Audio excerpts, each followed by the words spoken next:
todas las tendencias tecnológicas de las que hoy estamos hablando felizmente en el país, cada Ajá. vez más, se sostienen en las telecomunicaciones. La inteligencia artificial, el Internet de las cosas, etcétera, todo se soporta sobre redes de telecomunicaciones. Y precisamente por eso quisiera subrayar que cuando hemos mencionado que el 2026 marca el inicio de una nueva era, uno de los hitos que sustentan esta visión, el año pasado, a fines del año, ocurrió una asignación de la banda de espectro radioeléctrico necesaria para proveer los servicios 5G y los operadores están muy enfocados en eso ahora.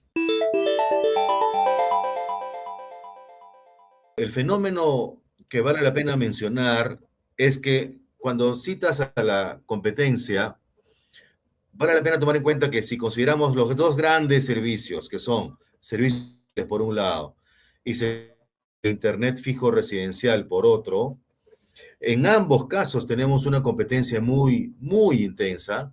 En el caso móvil, que data ya desde mediados de la década pasada, y en el caso de Internet fijo residencial, desde, sobre todo desde la pandemia. Y esto significa que podemos identificar dos grandes segmentos de actores. Los operadores integrados, y le llamamos integrados porque brindan precisamente servicios móviles y servicios fijos. Y por otro lado, los ISP independientes, que son todos aquellos ISP, ya sean B2C, o sea, residencial, que en Lima y en todo el resto del país vemos cada vez nombres nuevos, ¿no? Y también en el B2B. Entonces, cuando decimos que el mercado ha crecido, lo que queremos decir es que este crecimiento corresponde totalmente a estos ISPs independientes, mientras que los ISPs, perdón, mientras que los operadores integrados tienen ingresos estacionados durante la última década. Los servicios 4G están alcanzando un nivel de maduración. Maduración en el mundo de los negocios significa, como todos sabemos, que ya casi no queda un margen adicional de crecimiento. Entonces, a nivel urbano, la tenencia del servicio móvil ya está muy por encima del 90%. Y en el mundo rural existe una brecha todavía y es ahí donde existe un espacio de crecimiento. Lo que vale la pena mencionar es que en ese ambiente, en el ámbito rural, subsiste todavía el 2G.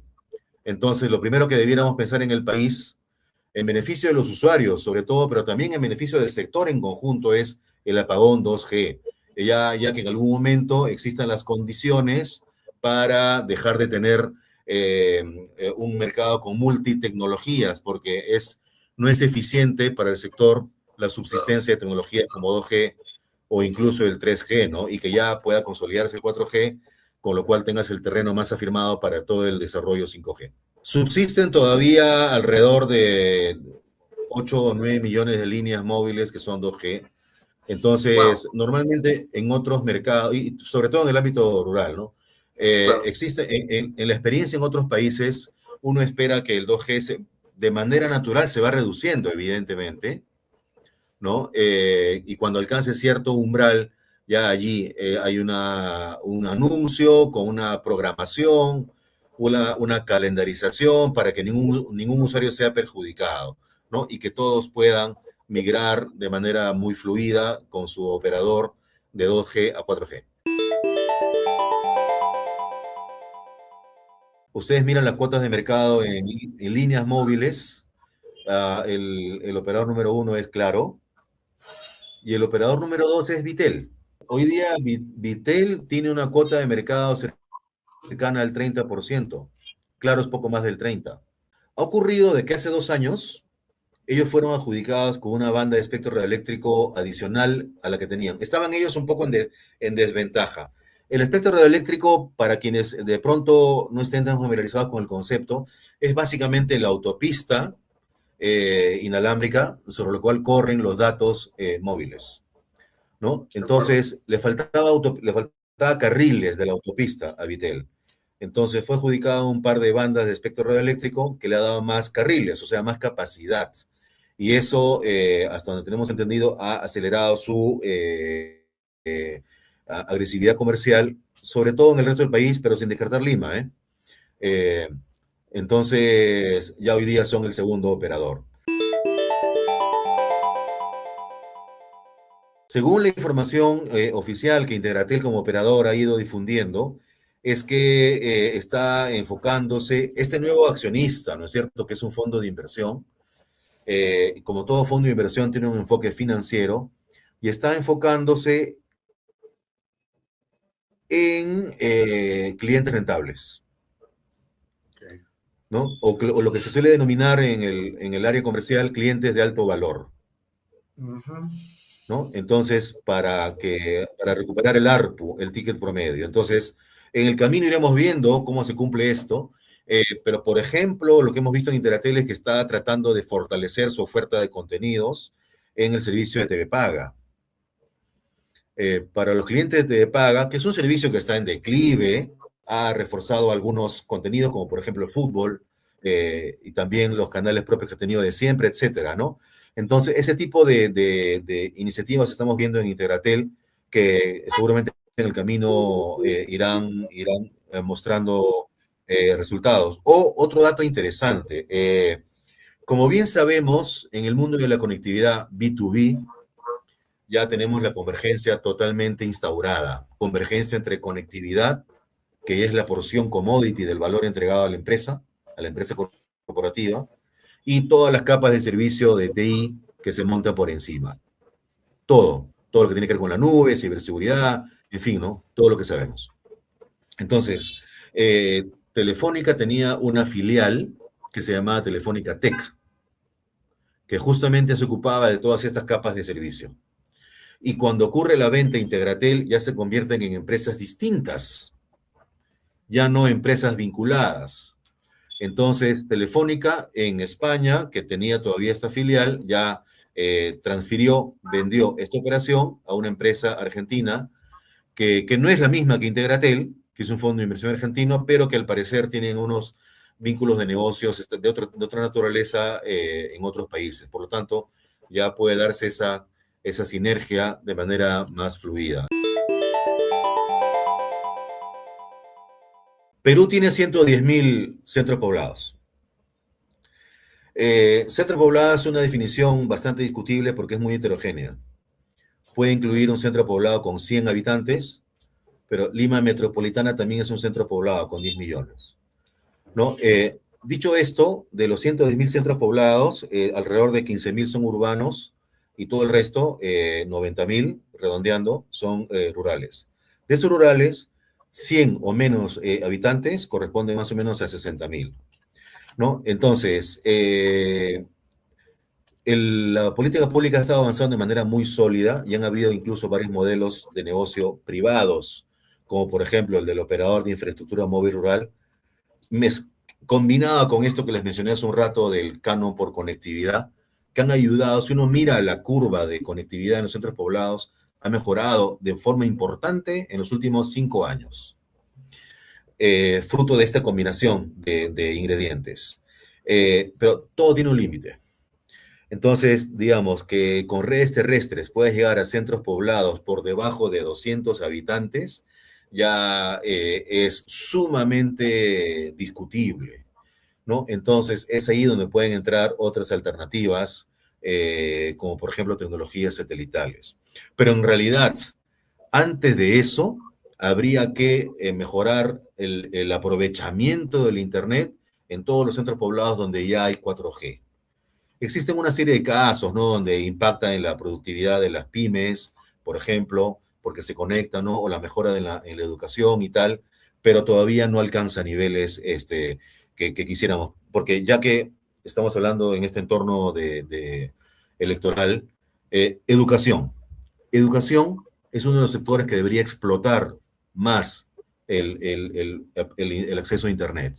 Pero eso requiere docentes con habilidades digitales. Y muchas veces De acuerdo. ocurre, y esto no está en el papel, ¿no? Ocurre que el principal freno para el aprovechamiento del Internet es que el profesor no se anima porque no sabe manejarlo.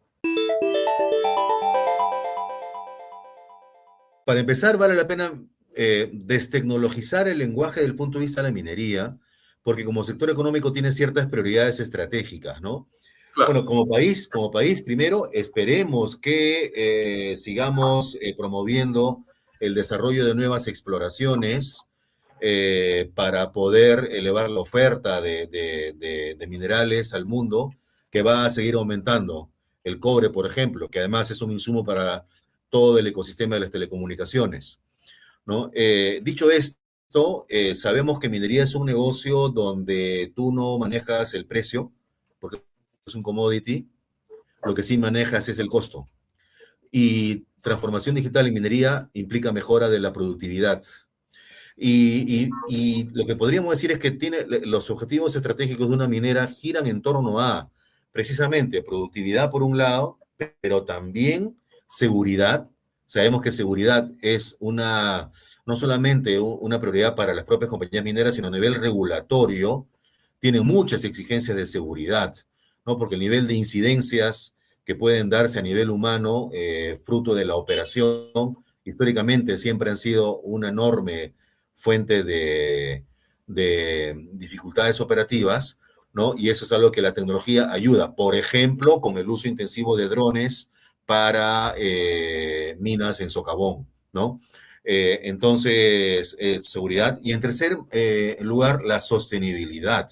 La sostenibilidad ambiental es algo que para las mineras es crucial. De manera que las tecnologías están allí para contribuir en esas tres dimensiones. Ustedes bien saben que cuando ocurre una incidencia de seguridad en una minera, estas mineras, la mayoría listan en las bolsas de valores. Y Claro. más allá de cualquier incidencia trágica a nivel humano, pues tiene incidencia en el valor en la bolsa de estas compañías.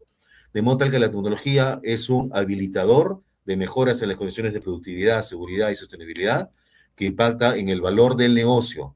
De manera tal que si bien es cierto, el área de operaciones, que es la más importante en una compañía minera, toma decisiones respecto a inversión en tecnología con el soporte del área correspondiente de tecnología e información, finalmente termina siendo parte esencial en el modelo de negocio.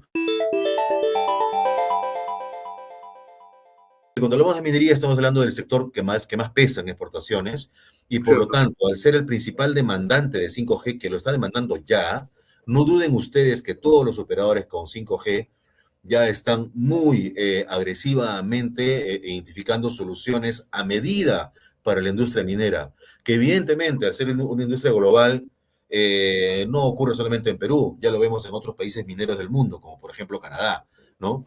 Que ya tiene el 5G para el mundo corporativo totalmente instaurado, pero por supuesto aplicando siempre todo a la realidad económica del país.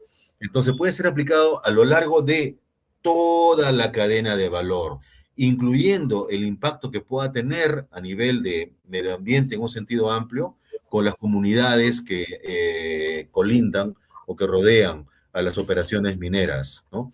Entonces, definitivamente el 5G existe un apetito inmenso en el sector minero y lo importante es identificar esa solución que calce a medida, donde la conectividad es la base, pero sobre eso tienes una serie de aplicaciones donde el cielo es el límite, ¿no? O sea, la creatividad es muy amplia y habrá seguramente mucha diversidad de soluciones que en el camino se irán dando. Un ejemplo más, la exploración minera, o sea, previa a la explotación. Ya, tú tienes, por ejemplo, que siempre en la prospección de la zona, para identificar el nivel de disponibilidad del mineral y la complejidad operacional, ¿no es cierto? Tú típicamente eso te toma mucho tiempo y te toma mucho costo y muchos riesgos humanos, ¿no? Tú aplicas tecnologías para desarrollar gemelos digitales, porque ya realizas toda la prospección, por ejemplo, con drones y más, y ya puedes simular todas esas preguntas que normalmente antes requerían mucho tiempo y mucho costo, como decíamos, de manera mucho más costo efectiva y sin riesgos humanos. De manera tal que, insisto, a lo largo de toda la cadena de valor, la tecnología, el 5G, va a estar presente para las mineras. En general, las redes troncales, o sea, las redes de transporte, van a seguir creciendo porque el mercado así lo exige. Cuando hablamos de transporte, nos podemos referir al transporte metropolitano, al transporte nacional o al transporte internacional, que es fundamentalmente submarino, efectivamente, ¿no? En los tres casos, si lo vemos en perspectiva, los tres casos van a seguir creciendo. En el caso del cableado submarino que nos conecta al mundo, existen planes para desplegar eh, salidas del Internet del Perú adicionales a las que ya existen, que son, hoy día existe el gran punto de salida que está en Lima, en Lurín, y existe un punto de salida de bastante menor envergadura en Tumbes, ¿no es cierto? Y que conecta además con el Ecuador, con el país de Ecuador, con el país vecino de Ecuador. Sobre eso tenemos además un cable submarino que viene desde Hilo, pero de Hilo no hacia el mundo, sino del Hilo hacia Lima, para tener una salida del Internet. Y ese cable de Hilo alimenta sobre todo la red de fibra que viene desde la frontera con Bolivia, que es donde es la forma en que transportas el tráfico de Bolivia, Entel Bolivia, que es el operador del Estado allá, el operador dominante, y que aquí tiene también una concesión y una red de fibra que va desde Puno, ¿no es cierto?, desde Juliaca hasta Hilo, y ahí conecta con Lima para la salida internacional. La demanda sigue creciendo y por lo tanto nuevas alternativas a través de otros puertos en el país, eso va a haber. En la economía global tenemos dos ejes, ¿no es cierto?, Estados Unidos y China. Entonces China hace tiempo que le interesa una mayor presencia en Sudamérica, así como en otros sectores económicos, como por ejemplo distribución eléctrica, así como en sectores económicos diversos, también en las telecomunicaciones. Y ahí existe un proyecto, ha existido de hace una década, por lo menos un proyecto de fibra óptica que conecte a China con Sudamérica y naturalmente a través de Perú, que en términos geográficos pues está muy bien ubicado. Luego hubo un desarrollo de un proyecto con Chile y tenemos entendido que con el paso de los años este proyecto también ha sido cancelado, de manera tal que ese tipo de iniciativas están flotando y en algún momento habrá algún anuncio concreto que sin duda va a haber. ¿Cuándo? No lo sabemos, pero va a haber porque la demanda así lo exige. Capitales para invertir en este tipo de infraestructuras en el mundo existen. De manera tal que más temprano que tarde eso va a seguirse desarrollando. Y como decía hace un rato, es perfectamente posible que existan puntos de salida de Internet en el país en puntos distintos a Lima o, como decía hace un rato, a Tumbes. Puede ser en Arequipa, en la región de Arequipa, quiero decir, no puede ser en la región, o sea, en el norte del país, en algún ámbito como La Libertad, por ejemplo, o sea, Trujillo. Entonces, eso es algo que va a suceder. Así como, por ejemplo, en el transporte nacional, para establecer un símil, ¿no? Hoy día coexisten hasta 4 redes nacionales. Hace 10 años solamente había una. Hace 15 años solamente había una, ¿no? Entonces, hoy día ya son varias y que ofrecen todo el transporte para el Internet móvil y para el Internet fijo de todo el país. El 5G es tan transversal Ah, que el liderazgo de la Secretaría de Gobierno de Transformación Digital, más allá de las personas, ¿no? A nivel institucional, no basta. No basta que exista un sistema nacional de transformación digital. No basta que las entidades del Estado todas estén obligadas a poner en el papel planes de transformación digital. Necesitamos un presidente 5G. Si nos guiamos por los mensajes transmitidos por los candidatos presidenciales, salvo algún chispazo por ahí, en general eso no lo vemos, ¿no? Y tienes dos miradas, una mirada que es más social y una mirada que es más económica de negocios. A nivel de la social, no basta con repartir computadoras por doquier. La carencia que hoy día enfrentamos cuando pensamos en todo el ecosistema son las habilidades digitales.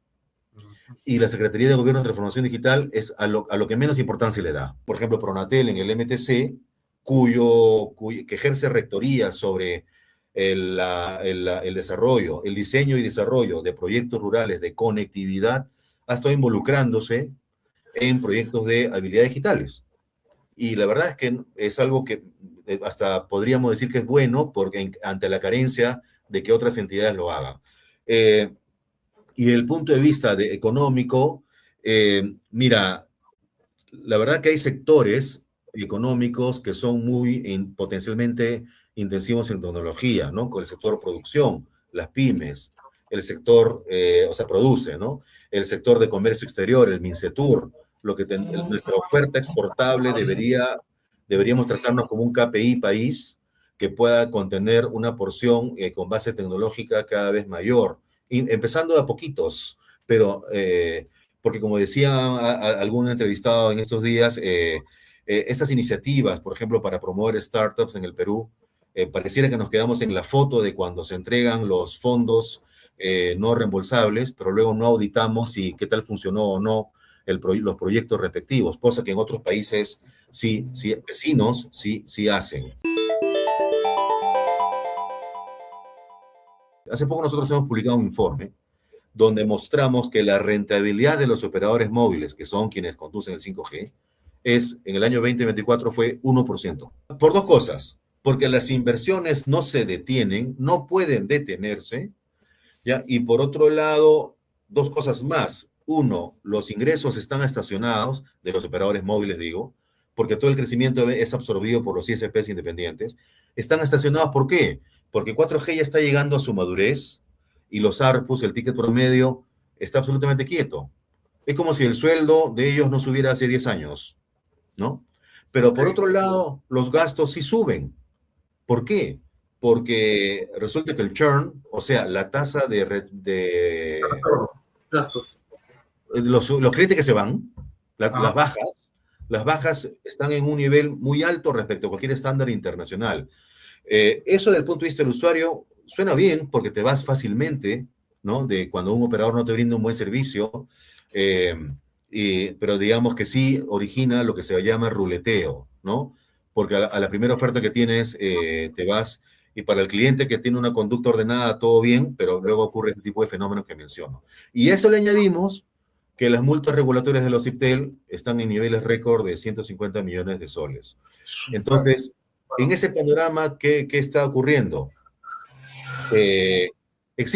No quisiera entrar demasiado en temas regulatorios, que no viene mucho al caso, pero existe un mecanismo que el MTC, a la luz de esta situación, de que el retorno sobre el capital invertido, que ese es el indicador que en términos estrictos nos referimos cuando hablamos del 1%, ¿no? Y que para tener una idea, 1% obviamente es una cifra muy baja. El MTC se da cuenta de esto y dice, bueno, el canon por espectro radioeléctrico, que es lo mismo que el canon minero, o sea, por el uso del espectro, cada año me pagas una cantidad. En vez de que me pagues como autoridad la cantidad, mejor comprométete a usarlo para invertir. Y eso que está haciendo el MTC lo va a expandir a otras obligaciones económicas de los operadores. Esa es una ruta apropiada. Es una ruta apropiada porque como decía Milei, no hay plata. Entonces, ¿no hay plata para qué? No para los bolsillos del operador, sino para que haya mejores servicios. El gran problema de la red dorsal de origen, y voy a ir por un momento a arqueología telecom, es que hubo un descalce entre el momento en que fue diseñado y el momento en que fue adjudicado. Un descalce en la realidad del mercado. De modo tal que todas las condiciones de oferta y demanda que se suponía iban a permitir que sea económicamente sostenible, en el papel, en el Excel, finalmente hacia el 2011, cuando fue terminada de diseñar, al 2014 que fue adjudicada y al 2016 que empezó a operar, ya el mercado era otro. Entonces, ya simplemente como tal no es sostenible y nuestra premisa es que tendría que ser escindida y ser entregada a los operadores privados. Hoy día, y voy a decir algo políticamente incorrecto, hoy día ser transferido al privado a 0 soles, ya el Estado ganaría. ¿Por qué? Porque hoy día, cada día que pasa, el Estado tiene que poner plata para mantener una red cuyo nivel de ocupación, imaginemos un hotel que tiene una ocupación de 10% de las habitaciones. No es negocio, evidentemente, ¿no? Ya, la red dorsal tiene una capacidad en uso del 10%. No hay manera que sea sostenible. Es la cuadratura del círculo. A nuestro modo de ver, no tiene salida. Y por lo tanto, entregarlo al privado. De la manera en que sea como procedimiento de gestión pública, la forma correcta, pero de verdad que ya ser transferido al Estado, sobre todo las zonas que serían atractivas para los privados, que es lo que se denominan las zonas rentables, ¿no? Porque hay zonas del país donde sí tendría sentido ya con lo que quede un modelo nuevo. A nivel de consumidor, móviles está llegando, 4G está llegando a un nivel de maduración donde ya se estaciona, eh, y lo que debería ocurrir hacia adelante es este crecimiento del nuevo servicio que es el 5G, que será progresivo. Todavía no existe una aplicación B2C que sea disruptiva en los mercados internacionales. De modo que móviles, ir por ahí, en el B2B definitivamente sí, lo he mencionado hace un momento. En Internet residencial estamos viendo que hay hasta el momento 4 o hasta 5 jugadores que cuando uno mira mercados vecinos es el tamaño de operadores de ICPs nacionales que el mercado puede soportar. Así como en móviles, en Sudamérica, casi todos los países tienen 3 operadores móviles, acá tenemos 4, pues en el ICP residencial la práctica te menciona que más o menos 4 o 5 ICP nacionales es lo que el mercado soporta, y de modo tal que estos ICPs alrededor del país, habrá que ver qué estrategias de crecimiento pueden tener para competir, y entre ellos, de pronto, ya existe, menciono esto, 3 de los 5 ISPs más grandes tienen como accionista a un fondo de inversión, ¿no? Entonces, perdón, 4 de los 5. El único que no lo tiene así es Claro. Bueno, Claro tiene su propio inversionista, ¿no? Que es Carlos Slim, pero los otros 4 tienen como accionista un fondo de inversión. Eso te dice mucho. Lo que te está diciendo es, la plata que el negocio genera no alcanza. Para crecer y seguirme expandiendo, requiero capitales frescos, fondos de inversión. En el B2B, lo que vemos es que esta convergencia se manifiesta de manera mucho más contundente.